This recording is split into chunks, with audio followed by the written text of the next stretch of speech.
So today let's see something about this string class. Okay, string class, how we can use string class in our programs. So this is a very simple program, say class string demo main function. Inside the main function, let's say you create one variable or object of type string. Just like you create an integer variable, say int I is equal to 5. So you have created one integer variable of type integer, you have created one variable I of type integer and value you have assigned is 5. In C and C++, this string class was not there. Okay, so for using string, I mean here this string, your object name or a variable name is equal to some text first string. So strOb1 will be having the value first string. Similarly, you created another variable of type string strOb2 second string. You have initialized it with the value say second string. You have one more string variable, and if you want this string 1 plus string 2, so you want to print it like this: first string, then and then second string. Then you can do so by writing like this: a string ob1 variable plus this is your static text plus strOb2. So strOb1, whatever is there in strOb1, that is first string, and will get appended as it is, and whatever is the value of strOb2 will get appended here.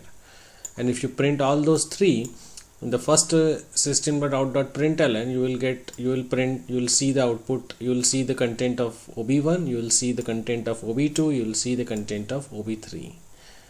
So this is how you can create string kind of a variable. Let's see a few more examples for string class. Say string ob2. String ob2 is a class that you have created. Main function. Inside main, you have one string variable ob1. String ob1 is equal to first string. You have initialized it with first string. String ob2. So strOb2 is your second variable of type string. The content you have initialized it with the is second string. Now you have third string strOb3, and you have initialized with strOb1. The purpose of this line writing here is to tell you like you can perform this operation over a string. I mean it is possible here. Okay. So in the next line, system.out.println, we print the length of strOb1. What is the length of strOb1? How to print the length of strOb1? By writing this strOb1.length function. strOb1.length function. So whatever is the length of this string will get printed. Okay. Now system.out.println, character at index number 3 in strOb1. So strOb1, this is 0th index, this is first, this is second, this is third index. So character at the third index is S. So I want character at the third index. So how to get the character at third index? strOb1 dot char at 3. So all this length function, this char at function is provided by this string class. Okay, is provided by this string class. Now if I want to check my string 1 and string 2 is equal or not, so strOb1 dot equals strOb2. So if strOb1 and strOb2 are same, then this will return 1, otherwise it will say false. Okay, so strOb1 is first string, strOb2 is second string, so they are not same. Okay, so this won't get printed, this will get printed. Okay, if strOb1 equals strOb3, strOb1 and strOb3 are same or not, so 1 is first string and third is initialized from strOb1, so 1 and 3 are same, so this statement will return true. So it will return true. It means you will print this line and will not this line won't get printed. Okay, so let me run this program for you and let us try to run this program. Okay,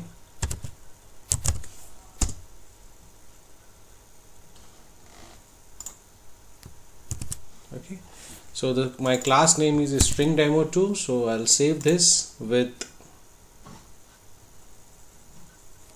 string demo2 dot java.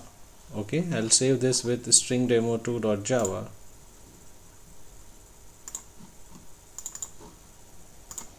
And I'll compile this. Okay, what is the error? System.out.println somewhere is expected. Okay, here we will save this, we will compile, and we will try to see the output. See, the length of strOb1 is 12. The length of strOb1 is 12. So 1, 2, 3, 4, 5. The space is 6, 7, 8, 9, 10, 11, 12. So the length of this strOb1 is 12. Character at index 3 in strOb1 is S. So 0th index, first index, second index, and this is third index. So character is 3. So this is how you can use string in your this keyword. Now in C++ you might have studied this pointer. Okay. So what is the use of this keyword, or where can we find this? Okay, so let's say here in this program,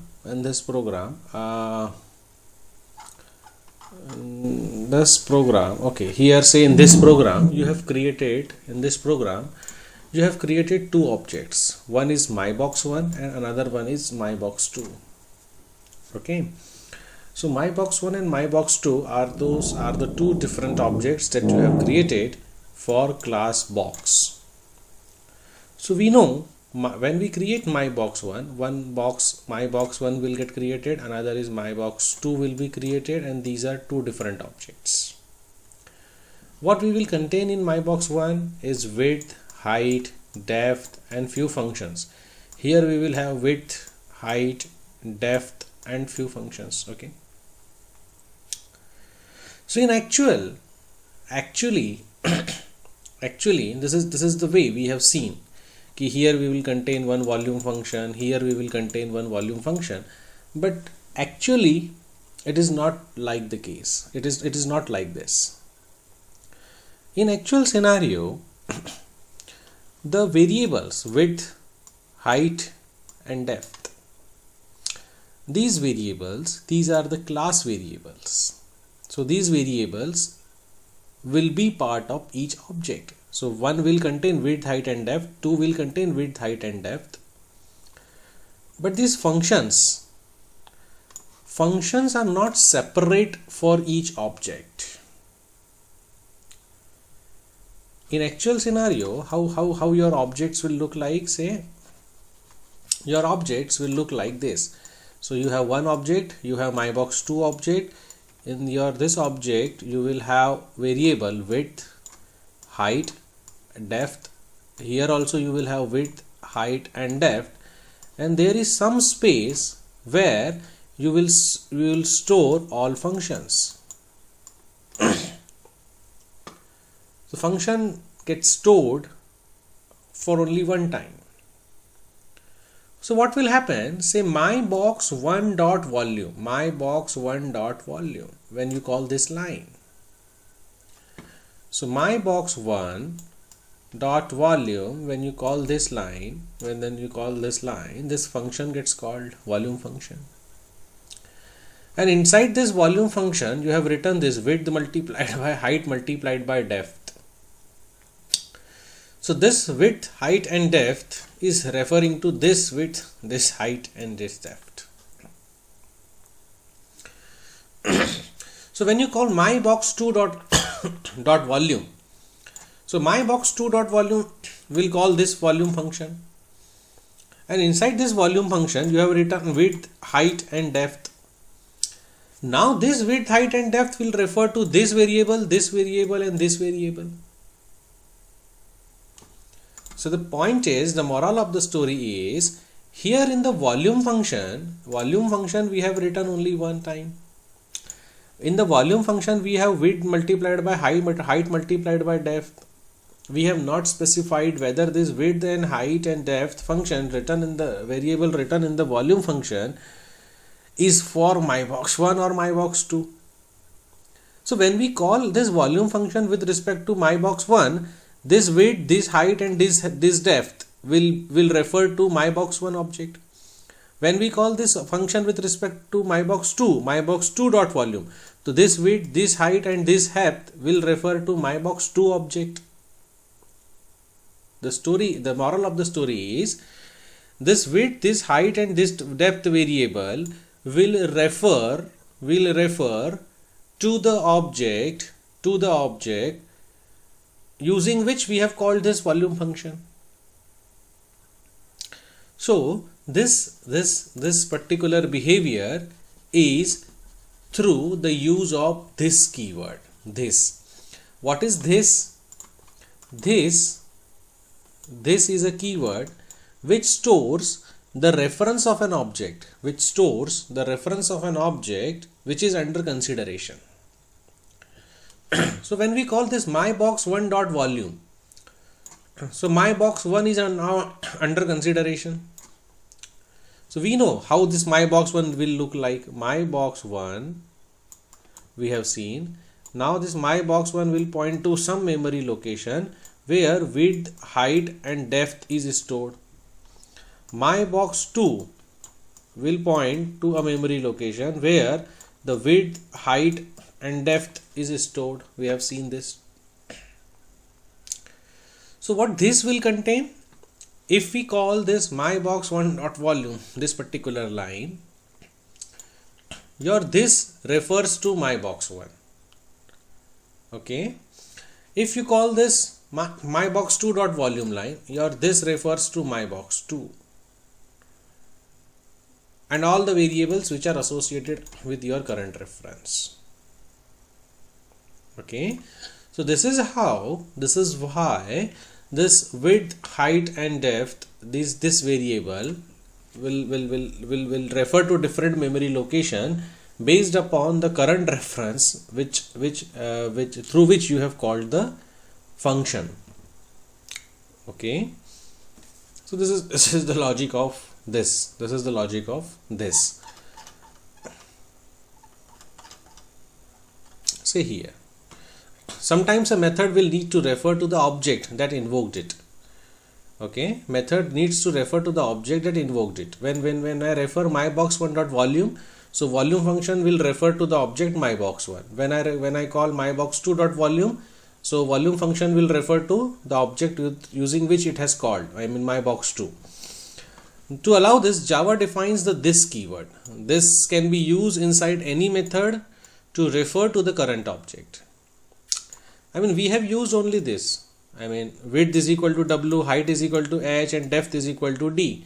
So this width, height and depth, if you call this box using my box 1, so this will refer to my box 1. If you call this using my box 2, this width, height and depth will refer to my box 2. Okay, automatically it will refer. Okay, if you want to specify explicitly key this should refer, I mean whom it should refer, so here you can also use like this dot width, this dot height, this dot depth. So what will be the content of this के अंदर क्या होगा? Say you have two objects, my box 1 and my box 2. Okay, so in my box 1 you have variable width, height and depth. In my box 2 you have variable width, height and depth.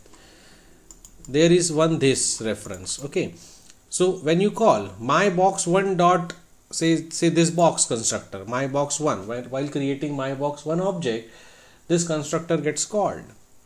So what will be the content of this? This will point to my box 1. Okay, so this will point to my box 1. So whatever my box is referring to, this is also referring to the same memory location. So here myBox1 is pointing to this variable width, this variable height, this variable depth. So this variable is also referring to this variable w, h and d. Okay, so if you write width is equal to w, height is equal to h, depth is equal to d, internally you can assume like this is how it works. This dot width, this dot height and this dot depth. Internally it works like this. In a nutshell, this refers to the current object. This refers to the current object using which you are calling a function. Okay. Now the next topic is method overloading. Method overloading. So method overloading means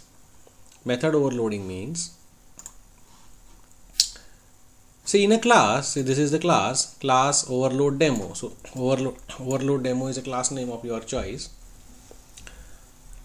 If we write methods, see, we have written one method test, we have written another method test, we have written another method test, we have written another method test. Okay, we have written 4 methods of the same name. We have written 4 methods of the same name. The first method test is name, second method is test, third method is test, and fourth method is test. So when we write 2 or more methods, I mean when we have say methods with the same name, then we call it as an overloaded method. Methods are overloaded. So here we have one method test with blank parenthesis, no parameter, 0 parameters are there. We have a method test with 1 integer value. We have a method test with two integer values. We have a method test with 1 double value. Okay, so we can say that we have 4 methods test, but different argument list. The argument list is different. Here we have no arguments. Here we have 1 integer argument. Here we have 2 integer argument. Here we have 1 double type of argument. So when we have this kind of a scenario wherein we have multiple methods with the same name but different argument list, then we say key methods are overloaded. So what is the use of this method overloading? The use of this method overloading is, say you want to perform addition for say user will supply 2 integers, say user will supply 3 double kind of a value, so user will supply some different kind of input. But if you want to have same method name for the sake of simplicity also, then you are allowed to write. In C programming, if you would have written like this, you might have got the compiler error. Okay, now how this works? To use this class, you have created another class, main function. Now you want to use this overload demo class. You create an object of overload demo class. Overload demo ob is equal to new overload demo. You have created an object. Now in the first line you call ob.test.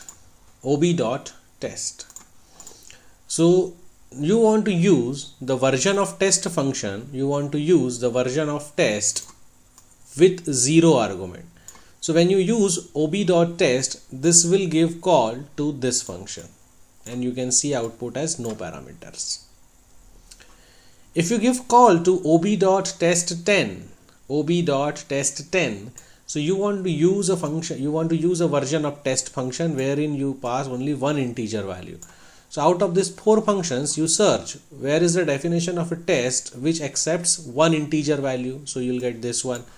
So when you call this function, you are referring to this one, ob.test 10, 20. Now here in the parameter you have supplied 2 integer values. So when you call this line, you are actually referring to this function. Okay. Now here result is equal to ob.test 123.25. So test is a function. Here you are passing one argument of type double, and here you expect something in return, in result. So you are referring to this function.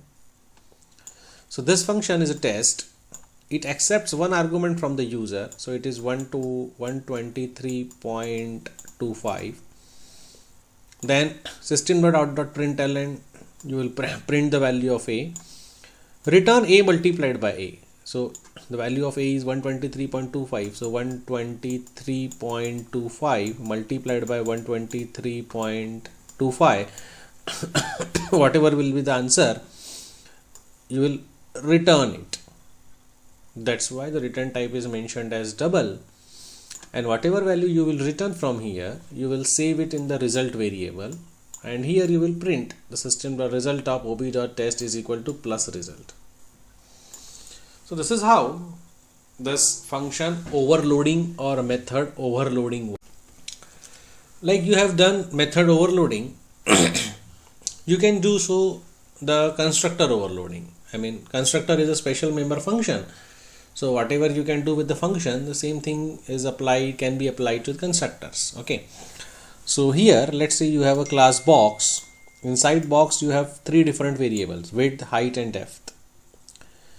So different kinds of constructor that are possible here is say one box function you write. We know the function name is same as class name, then we called it as a constructor.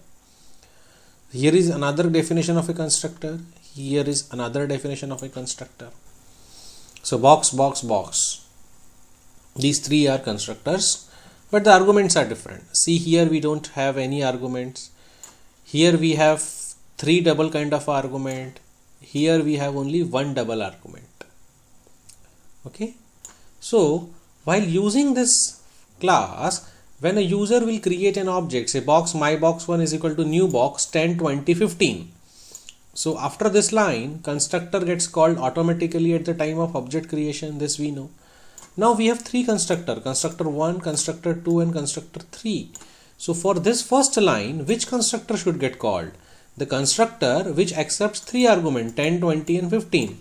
So out of these three, the first constructor accepts three arguments 1, 2, and 3. So when you execute this first line, when you create this object my box1, your constructor number 1 will get called, and the value of width, height, and depth will be initialized to 10, 20, and 15. When you create second object, say box my box2 is equal to new box, so here at this line constructor gets called automatically at the time of object creation. But out of three constructors, which constructor should get called? The constructor which accepts zero argument. So this one gets called. Again, width, height, and depth value of my box2 will be assigned to -1, -1, -1. When you create this third line, box my cube is equal to new box 7. So constructor gets called automatically. So which constructor should get called? A constructor which accepts first only one argument, that is this one. And it will initialize the value of width, height, and depth with this value. So width, height, and depth is equal to 7. Okay. If you want to calculate the volume, now this is the volume function. Now my box1 dot volume, so this will calculate width, height, and depth. So this is how you can apply the overloading concept to the constructor